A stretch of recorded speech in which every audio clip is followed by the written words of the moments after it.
it's me, the book nester, and I suddenly realized I'm doing a read-a-thon. You gotta understand, I don't do a-thons.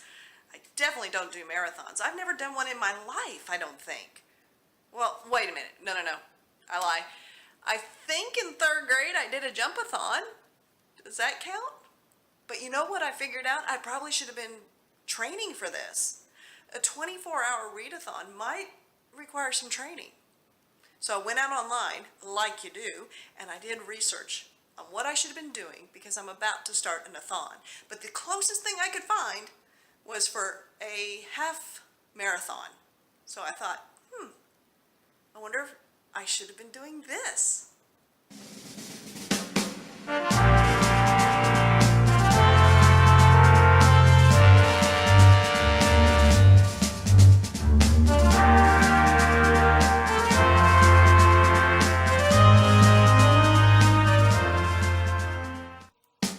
My research revealed that in fact I should begin training and that there appears to be 7 tips which would be helpful in my quest to complete my first read-a-thon. Tip number 1, build a base. Meaning, have I already been reading?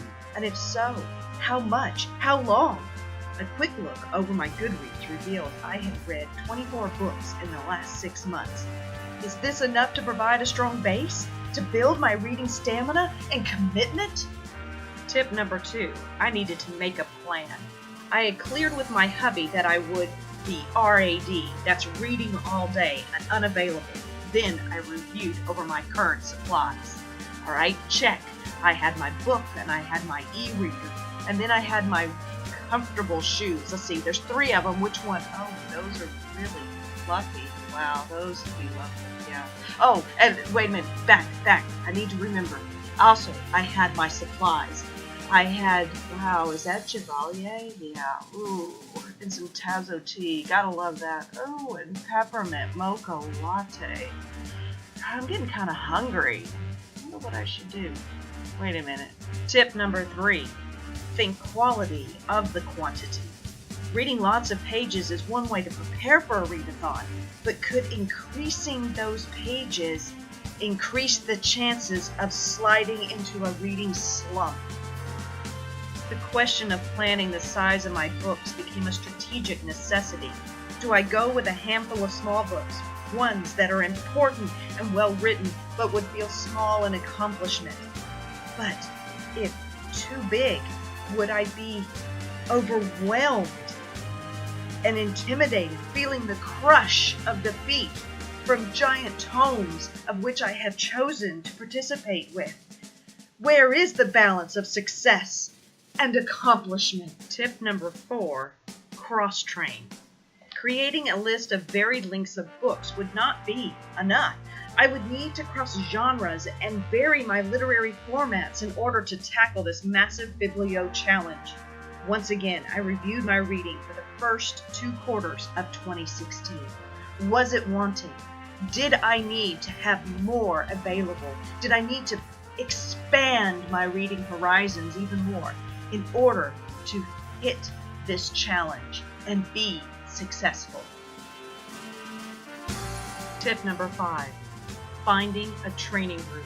It would be necessary to find a group of fellow readers that would push me to read harder, faster, deeper, and more varied. And I found it.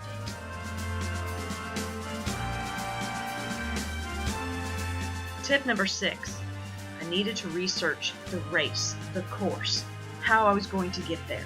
Reconnaissance would be necessary. So would diligent practice to determine what the course would be, where I would be reading at, and with what items. Would be books or e-readers? Well, probably both.